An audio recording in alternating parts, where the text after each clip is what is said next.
Welcome back to the Education Currency, and we're looking at episode 6. I'm Robert Namoski. And I'm Chris Kalodikis. And look, today I think we're going to talk about a topic that I thought was really interesting. I was just listening to a podcast myself in the car, and just this podcast came up. It was the 7 a.m. that I was listening to on Spotify, which is hosted by Andrew McCormack, by Schwartz Media. And they were talking about Newington. And Newington College, obviously very elaborate, very big, all-boys school, which is known for fantastic results, fantastic marks, connections to industry. But they've made a massive decision lately. And they're saying that they might go co-ed. And They actually have gone co-ed. Yeah, well, they have, haven't they? Yes. Yeah, they've actually gone co-ed, and they're looking at, some parents were protesting at the front of the school, which gave it the media attention. So that'll be our topic. Yeah, like Single-sex schools and co-ed schools. and it wasn't necessarily just the actual changing of it from co-ed, moving towards a co-ed platform. It's also the discussion around that I found very interesting in this specific podcast. And if you ever want to listen to it, it was their podcast for the 6th of February in 2024. All right, if you do want to listen to it, I found it very informative. I am going to be a bit critical of certain aspects, but I still respect the honesty of what was said in the actual podcast, more so from the person being interviewed in the podcast there. But look, just going over some of the statistics in relation to Newington themselves. They've been an all-boys school for over 150 years. I think it's around the 160-year mark. And obviously, the announcement was made. Parents have known this, and this led to a protest taking place. Okay, parents were in the street, upset that their children or their grandchildren may not be able to attend the school, because obviously when a school goes co-ed, it halves the candidature of the potential all boys that can attend, because now we've got to make room for girls and obviously offer the balance in the students that can attend. That's true, but it's not just Newington that are going co-ed. 2027, the government will be introducing policies where co-ed schools will expand their catchment region, where every student will have the option of selecting a co-ed school. So Newington maybe just be ahead of the market now, being a private school, capitalizing on it. So it'll be interesting to see their enrollments. And I think, like we discussed before, there was an independent school from where we work that actually went co-ed and expanded, as you were saying. Yeah, look, in our area too, and I'm obviously looking for my children at this stage too, of what potential schools they go to. I've grown up in this area, and back when I was young, I went to one of the Sydney Catholic schools in the area. Back then, there was 2 boys' schools predominantly in our area, one 7 to 12, one 7 to 10, and there were 2 girls' schools. About 10 years ago, the 7 to 10 boys' school changed to a co-ed school. And with that change, they had some very successful HSCs. But the big piece of data that came out from last year, their enrollment rate, 400 families wanted to get into that school, which is higher than all the other schools that have been around longer. The families want to get into co-education. So I thought that was quite interesting. You've been on your path yourself. Your daughter's just started high school. What did you think? Well, we were looking at making that as every parent, as a teacher, it's easy giving the advice, and then it's your kid. Yes. Okay, here we go. So we had her enrolled in 2 schools. One was single sex and one was co-ed. And we were tossing and turning between the 2. What actually made us, the decision was made where the actual co-ed school it was more convenient, it was in a closer location, and then having both a son and a daughter, we could send them both to the same school. And this was a deciding factor for us, where, okay, both kids can go to the same school. We looked at the differences between the schools, and it seemed one had a little bit of an advantage, then the other one had an advantage on something else. The single-sex school, at this case, was bigger, but then the co-ed school was a smaller, it seemed a more community-based environment with that school, so we opted for it. But that was our personal decision, but everyone else's decision is, based on their experiences. I know friends of ours where they went to this single-sex school. It's a Catholic school. It's a very good school, and they sent their daughters there. Either way, I think my daughter would have adjusted okay to both schools, but that still puts in the question: where do you send your kid? I know, and that's the thing too. And like when we talk about schools, we can talk about co-ed, we can talk about single-sex schools, we can talk about public schools, we can talk about private schools, we can talk about schools that are in between. Really, it's about knowing your children. All right. And you got to go to these schools. You got to check them out. You got to see, would my kid fit in here? And you got to know your child. Would they be anxious around the opposite gender in a school? Okay. Where is the community you know of from primary school going? These are all factors. So in no way would I say this one's better than this one and always this is the way for one and this is the way for the other. But we've got to have to discuss now, what are the advantages and disadvantages? Okay.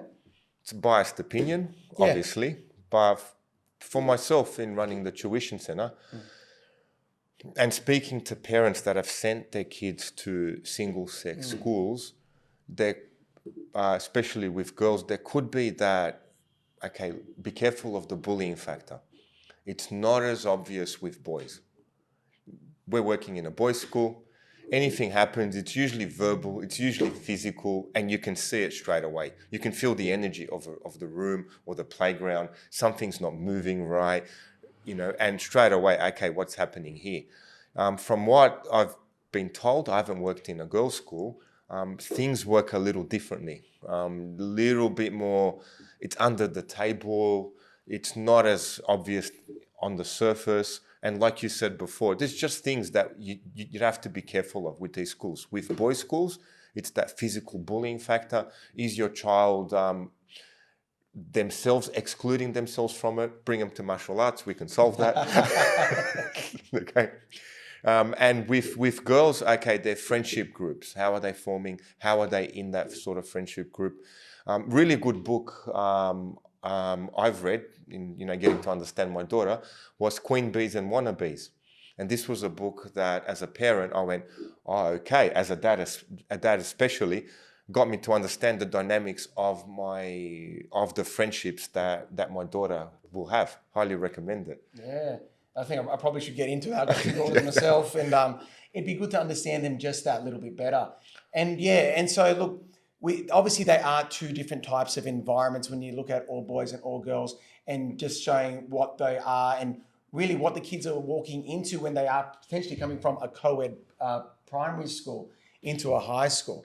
And they do talk about as well that, that the co-education of high school, it can be more normalized because, boys and girls are around each other, just like in society.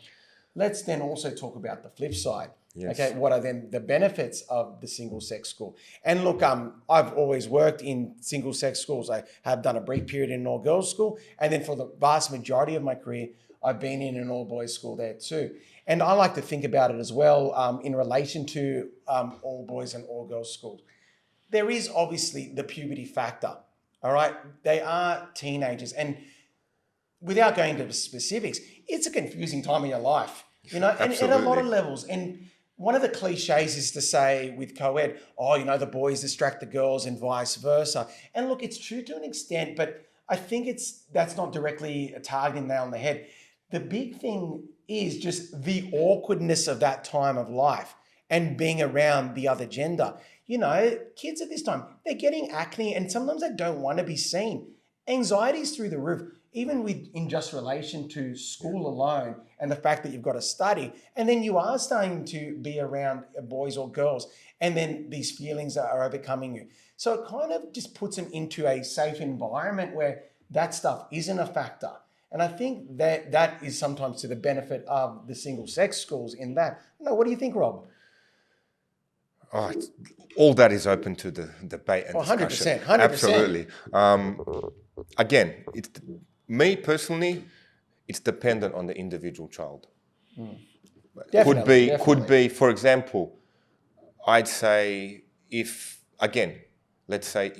how are they adjusted at school with their social peers? Yeah. Are they getting actively involved in the school? Are they participating, say, in sporting events? Are they participating in debating events? Or do they seem to be isolating away? Either way, single sex or mixed, this is the one thing as parents that you always keep an eye on. Always have that discussion with your child. How's your day? How are your friends? What happened? Any sort of conflicts with your friends. For myself, biggest thing I had to experience with my daughter was sitting there at night and listening to her stories.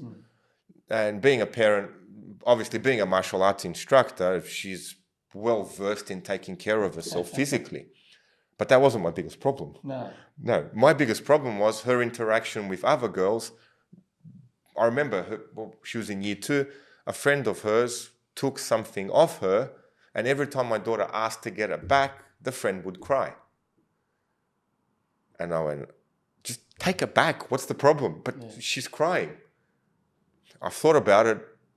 Every night before she'd go to bed, we'd still have the discussion. My daughter's stressed out, can't get whatever she wanted back. I asked her to borrow something. Just borrow something that she likes and then swap it. So having that interaction with your child, and this was quite a stressful event for my daughter. And we kind of got over that hurdle. But like I said, you got to keep an eye on these things.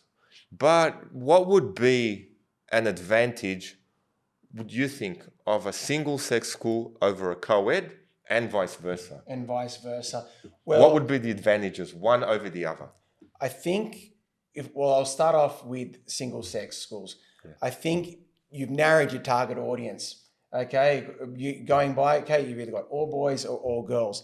And I think in doing so, you can cater to that specific learning styles assigned with that gender. Okay, like I said, I specialize more in boys' education. I know certain things about boys' education. And look, this is probably true for both boys and girls' education, but they've really got to get to know you first, boys. They've got to be able to trust you, and they need your understanding. And so they can get that there. Boys as well, they're in tradition, not as much readers as girls are. Okay, girls are more independent learners, whereas boys need a bit more instruction, a bit more demonstration and guidance in that aspect. That's one of the reasons as well. Boys often struggle more with the format of the HSC as opposed to girls. Okay, so that would be, I'd say, the advantage of single sex. Okay, that you can kind of target that. And I've said in the context of boys, but then someone who's more experienced and more all girls, they'd be able to give you advice, or these strategies work better for young women in their preparation for HSC. So that's on that side for single sex. In co-ed, you've got to, obviously, I think, less stereotype, okay? That it is a bit more open, the curriculum probably, because you have both boys and girls to cater to, and probably more options there. And I think the big one too with co-ed is they're getting the social skills to understand the opposite gender and be in a community with the opposite gender, which I think is to their social benefit as well. Yeah, that too, Rob? Absolutely. That could be, speaking to parents that have sent their daughters to single-sex schools, the positive, they said, if they had sent them to a co-ed, would have been that they could have had a diverse range of friends instead of being locked into stereotypical groups or the dynamics of the actual schooling environment. And well, that could be said as well with single-sex boys' schools. You get your packs, you get your groups. Yeah, whereas, of course, there's always a hierarchy. There was a hierarchy, whereas a mixed school can water that right down.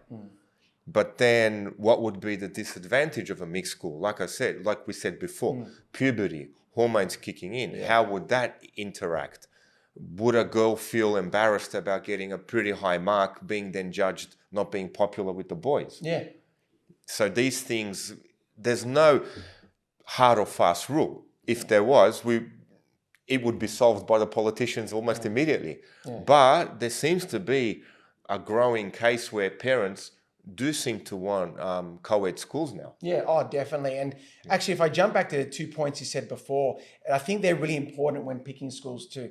You mentioned how much you spoke with your daughter and, you had your discussions. And I think that is key. Whichever way you pick to go with your school, know your child, all right? Where do you think they're going to be comfortable? Because really, yep, they might get anxiety around the opposite sex, and thus they don't want to go to a co-ed school, or vice versa. They might have lots of friends that are of the opposite sex at their primary school. You know what? They could traverse into co-ed, or you can see clashes that they're having. So that's the first one. The actual point you said before that was also really good too. Know what's on offer at these schools and what's in their curriculum. Obviously in years 7 and 8, most of the subjects are mandatory. But then once you get to year 9 and upwards, there's a lot of elective subjects, and they feed into what potential tertiary pathways your child might go to. So you do have to look that bit deeper too. And that's then completely regardless of what the school structure is in that aspect too. So while there is a lot of controversy in talking about, this change with Newington, it's really, the nuts and bolts of the school that really matter and what's going on there. But Newington changing is a win for co-ed education. It's another opportunity to send your sons and daughters there, Well, it'll be interesting to see the enrollments from Newington and Trinity. Yeah. They both were single-sex boys' schools. So this will be a really good study case to see actually, okay, what will happen now? Because you've got two elite private schools, both were competing for the same cohort. Now one has gone co-ed. Yeah. So very, very interesting the next couple of years. It is. And look, I think Newington know the data. I think they've put thought into this, of course, they're a very successful school. I think they know what they're doing. They see the market. They know what they're doing. There is obviously a call out for it. And I think it's going to be a good call. I think everyone wins, families will be able to send all their kids to the one school. It'll be great. Yeah. Okay, here's a question for single-sex boys' schools. And I'm sure it's been asked before. Yeah. Does it promote misogyny?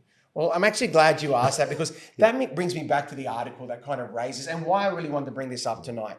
All right, the person being interviewed in the article did kind of link that all boys' schools can be linked to misogyny and then can lead to a whole number of issues in how these boys from these schools relate to girls once either during the high school period or after they leave.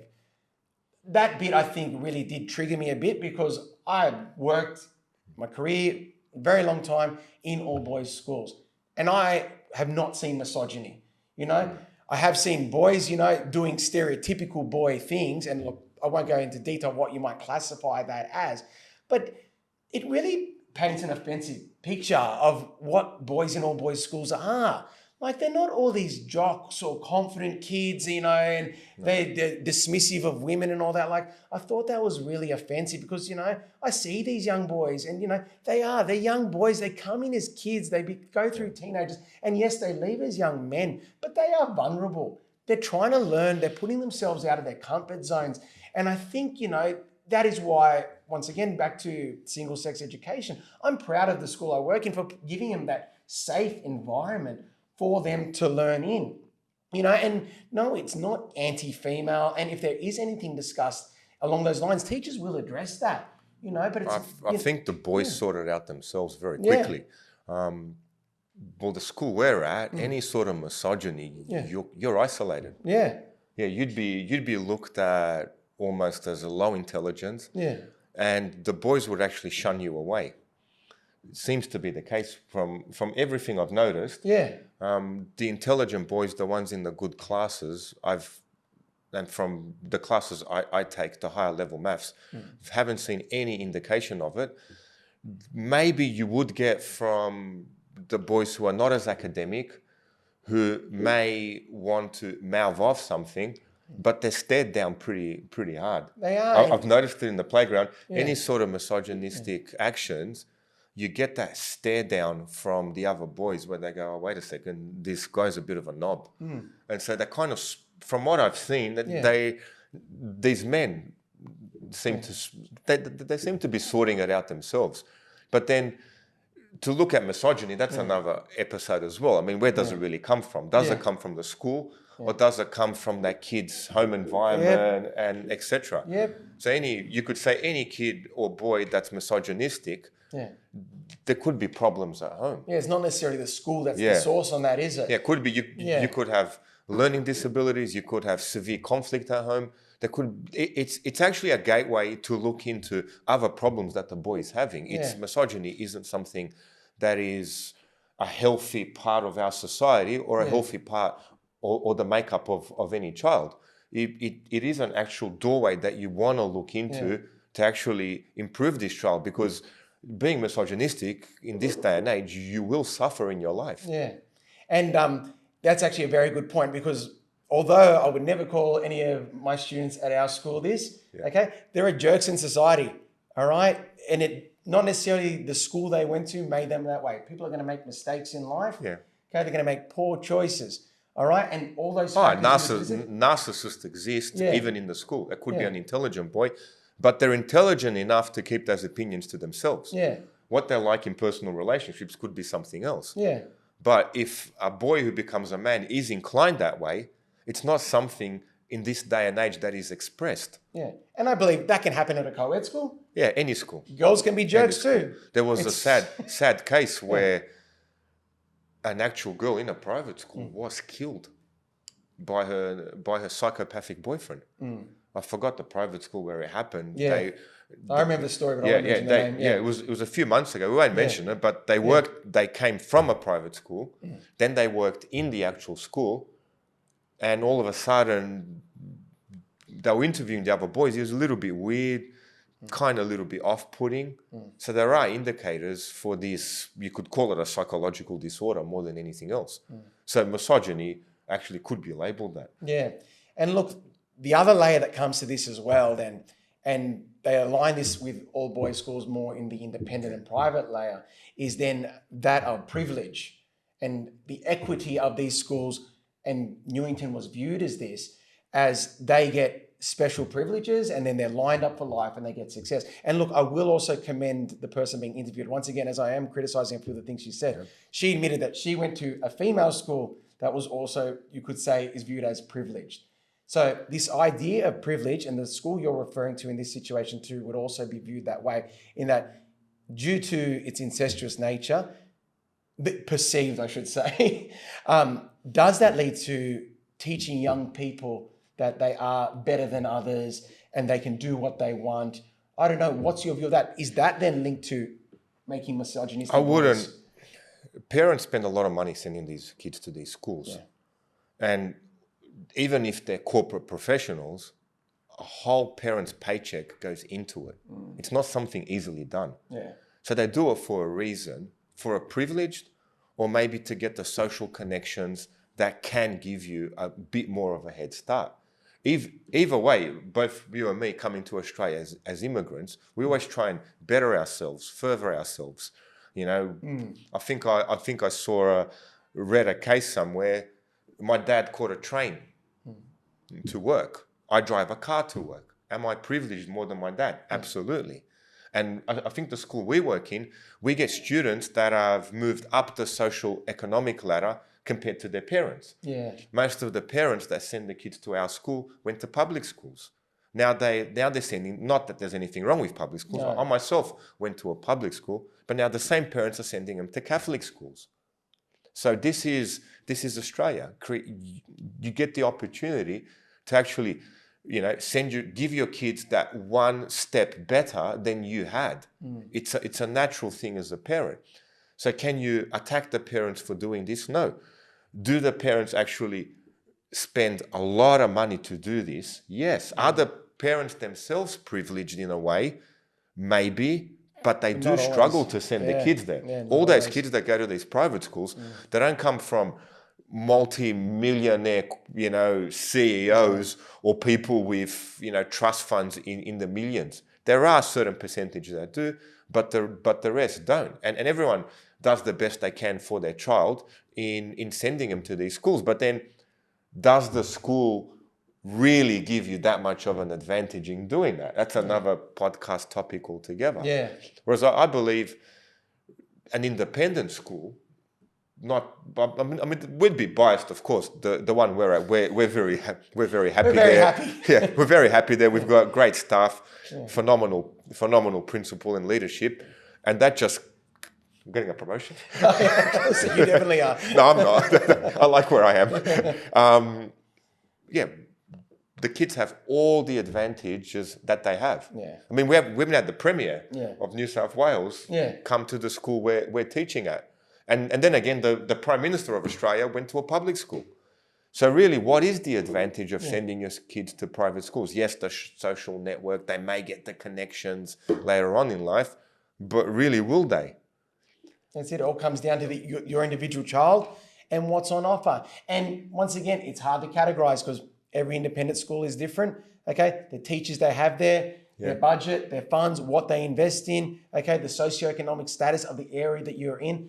There's a whole layer of factors. Of course there is, but it would come to the point where as we work, as our kids get educated, Yeah. our grandkids will probably go to these schools. Yeah, that's it, eh? And look, that's to the credit. It's nice to hear that education is valued in that way, that if a family does have money and they can afford it, they will invest that in that child in hopes that they can have a better future than what they You always want to give your kids that one step better than you had. Yeah.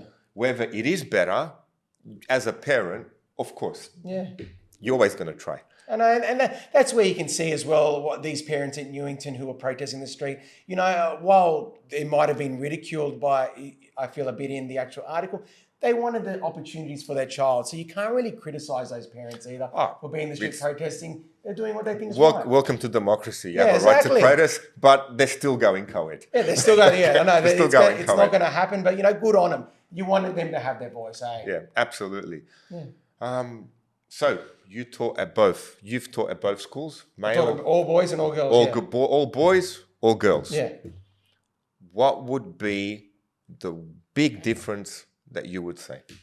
It was a shock to the system going into an all-girls school, how quiet it was. Like girls, much more passive. They can have what I'd call a normal conversation at a normal volume, that the whole playground doesn't hear. Sitting around, like, just the environment is completely different. Boys, obviously exerting more energy. They're running around the playground, very loud, very physical with each other, extremely different. But, that's the thing. Like, I'm not going in with any biases. These are just my observations. Other schools could be different. But yeah, it was very noticeable, in that aspect. So as a teacher, what would be one advantage of each? One advantage of each? Yes. I feel when I was teaching at an all-girls school, they were more intrinsically motivated. It could have been the school I was at, but the girls, I think it was much easier. They sat in class, they listened, they did their work very much, they just got along with the job. With the boys, okay, obviously the in-class is different. I find though with the boys, it was easier rapport-based. Maybe because I was a male too, it was easier in order to build a connection with with the young men that I work with. They did want to get to know me first before they want to learn, and they still do every year. Okay, but I find, the interaction, the social behavior, just that a little bit easier with the boys and, and be able to converse with them. Yeah, but I find that as well, being a male teacher in a boys' school, I'd say you'd have the advantage over the female teachers. Yeah. And the female teachers, they're the ones that said that to me. Yeah. So what would be one disadvantage?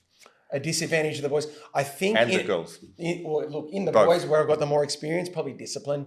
Okay, it can be a lot harder with the boys, getting them to settle, sit down, especially when like I said, they've been on the playground running around, exerting its energy, and then they've got to calm right down and sit in the class for an hour, followed by another class. So discipline, I think, can be a bit harder in the boys' school. But then on the side of the girls' school, and this is my own experience, it's harder to pick up on the behavior in the girls' school. They are quieter, but bullying still happens, as you mentioned before. Yes. And that can be harder to identify in the girls' school. And then sometimes we don't understand why they're upset or fully understand what's going on. And that's just, like I said, my own observations there in relation to that. So would you agree with that then, Rob? I've only got experience with boys, and from my background, other than the school, in the tuition centre, it's quite different. It's a different environment. Both come in, both settle in, but they do seem to, from boys' schools and girls' school, they do seem to form a bond and a friendship group from the years that they've came in here. In the martial arts, there's no discrimination. Everyone gets belted, no matter who you are. Everyone's the same. Yeah. It's we build you that confidence. If it's a female, well, there's a lot more than just saying no, where she can actually hurt you behind it. Yeah. With the males, they have that, they build that respect towards everyone and everyone else around. Yeah. Where, especially when the female absolutely hides his ass. Of course. And he realizes, okay, we are humans, and I think in the martial arts, it's probably the most level playing field. Yeah. Well, I guess it gives everyone an opportunity to see other demographics of people, not necessarily just gender, but in age and race and cultures and beliefs, but everyone's on an equal playing field, and everyone through training feels empowered, don't they? Yeah, that's a different podcast. Yeah, we can go down there. Yeah. We can go down that rabbit hole, but yeah, definitely. Yeah. It's a different environment to what you get at school. That sounds pretty good, Rob. I think we'll leave that one We'll there. leave it for another day. Excellent. Well, look, everyone, I'm Chris Kaladikis. Thanks for listening today. I'm Robert Namoski, and we'll see you at our next one.